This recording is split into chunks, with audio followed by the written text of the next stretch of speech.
ምን ማለት ነው? ማናባነ ግን አንተ ራሱ እንደዚህ የምታወራው ማናባነ? አሽሙን መስሜን ተርተህ በፈጠረ ከዚህ ጋር እኔ ጻን ልጅ መስላለሁ ለስታይ ይሄ የምታየው ጺም ያንተ ጭንቅላት መስለው ነው እንዴ? ሰላም ብያለሁ። ላይክ ሼር ወይስ ተስፋዬ አመሰግናለሁ። ወንድም የእናቴ ልጅም ቢሆን የተሳሳተ ነገር ላይ ካለ ካመንኩበት ወደ ኋላ አልልም።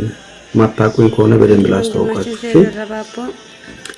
እኔ እውነት ላይ ነው የምቆመው። የፈለገ ነገር ላይ ተንጠልጠል። ለእውነት ከሆነ ማንንም ይሁን ከእውነት ጋር ነው። ቀሽ ማሰብ አሁን ብዙ እንድናገር አታድርጉኝ። አሁን ስሜታዊ አታድርጉኝ። ወይ ማወቅ ያለብኝ ነገር ለወቅ መጀመሪያ፣ ከዛ በኋላ እንዴት አክት እንደማደርግ እኔ ነኝ የማውቀው፣ እንዴት ምን ማድረግ እንዳለብኝ እኔ ነኝ የማውቀው። ስለዚህ በአንድ ጥያቄ ሞኖፖል አድርገህ ምናምን አንተ ጠብቅ፣ አንተም ራስህ እንደዚህ ምናምን ፍሪና ፋቅራት እንደውላ እንትን አትበሉ።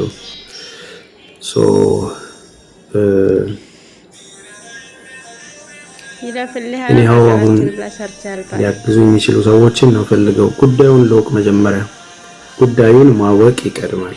የተፈጠረውን ነገር ማወቅ። ተግባባን?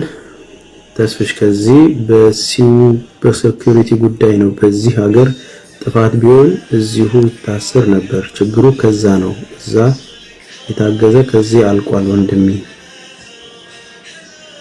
በሴኩሪቲ ጉዳይ ነው። በዚህ ሀገር ጥፋት ቢሆን እዚሁ ይታሰር ነበር። እሱንም ነው ማወቅ የፈለኩት እኮ እሱንም ነው ማወቅ የፈለኩት። ያው ለዚህ እንደዚህ ስላደረገ እንፈልገዋለን የሚባል አለ አይደል? ያንን ነገር ማወቅ ነው የፈለኩት እኔ። ምንድነው ሴኩሪቲ ጉዳይ? በዚህ 15 ቀን ውስጥ እንግዲህ እየሸጠ ያለ ልጅ ነው አይደል? ሱቅ ላይ ሱቁን ከፍቶ እየሰራ ያለ ልጅ ነው። የሀናን ጉዳይ ሲመጣ ከፊት ሆኖ እህቴን ብሎ እየሰራ ያለ ልጅ ነው። በሀና ጉዳይ ደግሞ ብዙ በዘርም በፖለቲካም የማይቀራረቡ ሰዎች አንድ ሆነን እየሰራን ያለንበት ሁኔታ ነው። እውነት ላይ ተመስርተን ስለሆነ ማለት ነው። ከዚህ በፊት ስለነበረው ስለሚያደርገው ነገር እሷ እኔን አይመለከተኝም። ቢሆንም በዚህ ባሁን በተነሳበት ሰዓት ላይ እድሎችን ተጠቅሞ አይደለም የሆነ ነገር መደረግ አለበት። ይሄ ቅሽምና ነው። በሴኩሪቲም ቢሆን በምንም ቢሆን ቅሽምና ነው። ይሄ ዋላ ቀረ ነው። ኤኒዌይ እንትን አይደለም። ኤኒዌይ እስቲ መጀመሪያ ሰከን ብለን ምንድነው የተፈጠረው የሚለውን ያው በፈለጋችሁት ነገር ነርታችሁን መስመር እንዳንቀይር መጠንቀቅ ስላለብን ነው ዝም የምንለው።